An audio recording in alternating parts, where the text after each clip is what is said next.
everyone, and welcome to Chapter 13. So, I will try to keep this as short as possible, but you also know me. I tend to wander off sometimes. So let's try to get through this material together. All right, move my head over here. Let's go through Chapter 13, Project Procurement and Partnering. And you will notice, if you already watched the intro video, I have some love and hate for parts of the ideas in this chapter. And I would like to get your opinions on them. Ultimately, I don't think there's a right answer or a wrong answer. There's just answers that can be backed up. So, yep. All right. So let's get into what we're going to talk about in this chapter, how to conduct and close project procurements, all those things, contract clauses. I'm not going to go over some of those things because you could read them. There's no point in me explaining to them if you can read an idea along the way, right? So let's skip the slide. Come back to this slide. There we go. Right. So project procurement is defined as a systematic approach or a systems approach to managing the flows of physical products, information, and funds from suppliers, producers, the resellers, blah, blah, blah, blah, blah. Basically, project procurement is how we do something, how we get something, how we supply something, depending on which point of view we're looking for, right? So a supplier, the product team, the customer, and the consumer. So if we're the project team, we might have to get something from a supplier. And they may have to get it from their supplier. So this chain can get really, really long and complex. So the owner, you should know these already, the person who owns the project, a contractor, someone who specializes in a particular kind of work, and a subcontractor, usually somebody who's working for the prime contractor. And I think the way that I see and can explain this easiest, that makes more sense to many people, think about someone who builds a house, a contractor who builds a house. Is the person in charge of that going to be good at architecture, framing, drywall, roofing, electrician, plumbing? So we pay someone or a company to build a house. And they may or may not have the expertise in every single area of that idea. So what they do, though, is do the parts they're good at and contract out to other people that are good at other parts. So let's say you're building a house, you want a really, really specialized kitchen or bathroom. For example, me, I wanted a steam shower. Most house builders don't usually do that. So when I built my house, we put that into the contract that this had to be part of it. They had to then subcontract out to someone who did that part. And there's good and bad to those subcontractors. And maybe you'll learn more about that along the way and why I both love and hate them. Right. So some of the things you got to make or buy, you got to choose. You got to figure out what a contract type is, look at the advantages and disadvantages of different types of contracts, talk about collaboration and cooperation. Hopefully we're doing that and making sure that we are looking at the trade-offs, right? And I always say you can have two of three things. You can have something done well and fast, but not cheap. You can have something done cheap done cheap and fast, but not done well, right? You can only have two of those three things in any iteration for the most part when it comes to work and in the reality of how things work. So you got to look at the value of what you're getting, the timing, the capability, the role, the number of suppliers. You will find that there are people, and I actually just did this for an entire thing. I bid on a contract it was related to healthcare and hospital systems administration. Bid on a contract. I didn't have the time or the capability to complete basically much of anything in the contract, but I knew people who did. So I bid it out. After contacting all the people I did, what would you charge me to do this? I put all those costs together, added 30% on top, a little bit for overrun, and enough that I would make a profit on it for my time managing those people. Bid it out. Got it. And then subcontracted out all of the work to other people. And all I had to do was take what they did, put it together, and create the final product. What I made 20% ultimately. I think it was 18%, and then I had to pay taxes on it. So I made 9% on the total contract. But, let's say the contract was for, I don't know, let's make the math easy. Let's say it was for $100. I made $9 off of it. If it was for $1,000, I made $90. If it was for 100,000, made $900. It's $1 million. I made 9,000. Whatever. How much work did I really put in it to make what I ultimately made? So sometimes subcontract can be good. The problem is if those subcontractors go bad, it's on you. So there's good and bad of this, right? So you got to look at the capability team, the role, the number of people that are part of that team. You got to look at all the procurement decisions, all the things that go into it, and all of those things you should understand by this point. You should have processes to manage all of this, and you should think about those processes.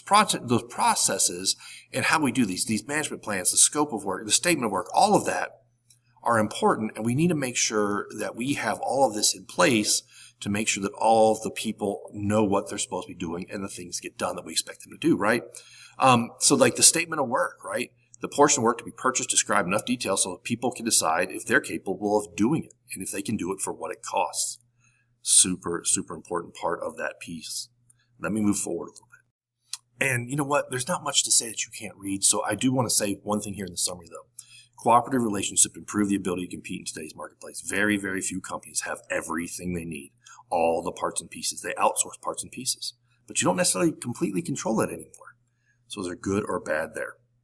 Is it good? I mean, even let's pick a company like ExxonMobil, world's largest company. They're going to outsource parts of what they do to other companies. The world's largest company is doing it. Small companies may or may not.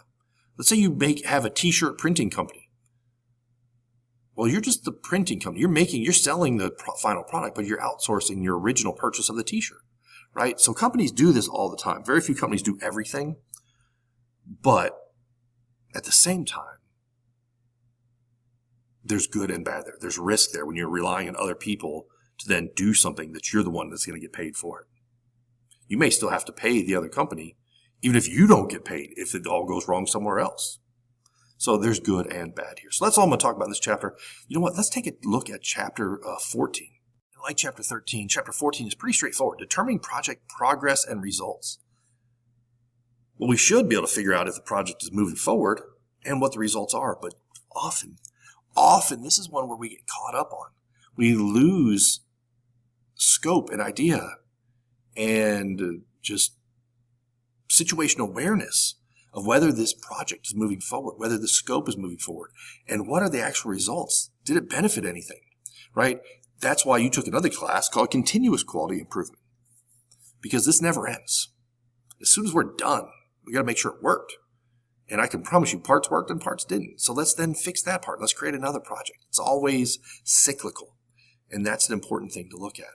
So let's say I was writing a textbook.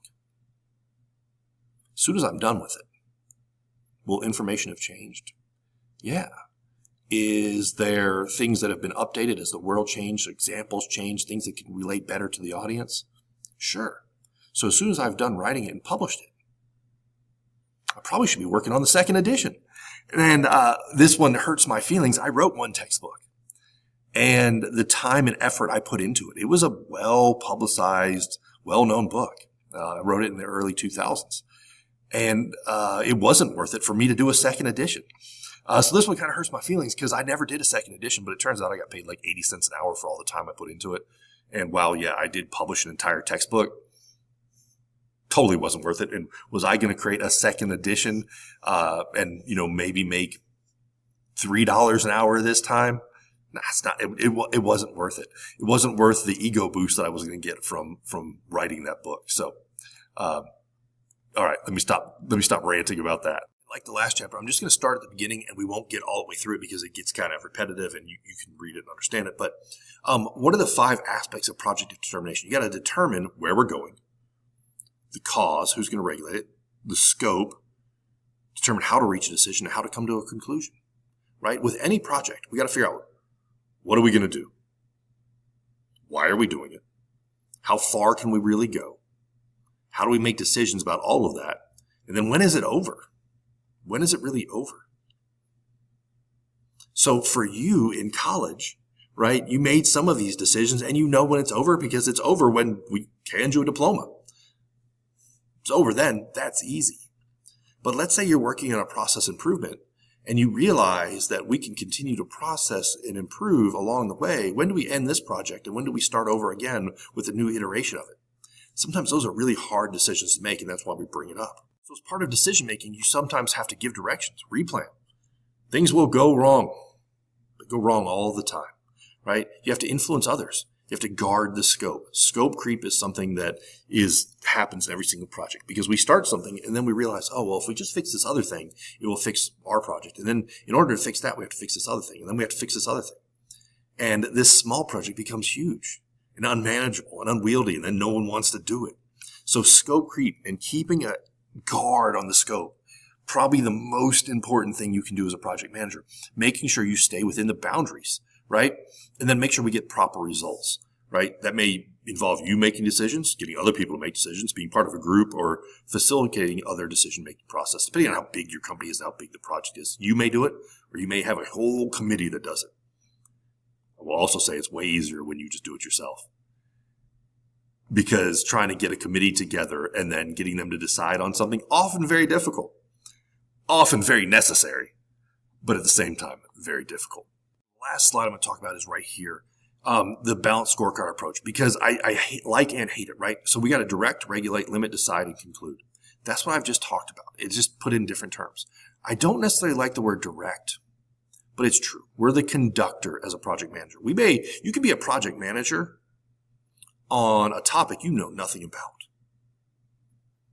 I have managed projects, and I've managed the people and the ideas when I had no clue anything about the project. I once was a project manager on shoes, and I managed the improvement of the design of the shoe. How did I get involved in that? Long story. Did I know anything about shoes? No. But someone knew me, and someone knew that I was good at project management, and they said that we need someone from the outside to kind of wrangle everyone together, to make sure everyone's doing what they're doing.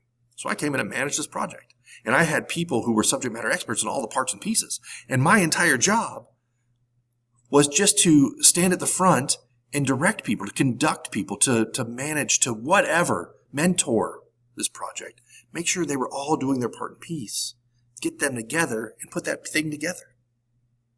So you don't necessarily have to even know a lot about what your project is. You just need to know how to manage and direct the project and direct and guide the people. Now, I hate the word direct because I am not 100% telling everyone how to do and make every decision. It's not the best word, but it's the word that's here, right? We have to regulate and limit what we're doing, right? We got to make sure everyone stays inside our boundaries. We got to decide what we're doing, and then we got to finish it up when we're done. That's it. That's the whole point of this chapter. So read through the rest of it. Answer the questions that I've asked you to answer. They'll get you the highlights of this chapter.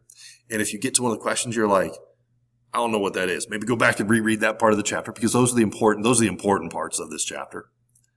Then if you have any questions about any of that, let me know. If not, I'll see you next week in the last videos of this week. All right. Have a great day. I'll see you next time.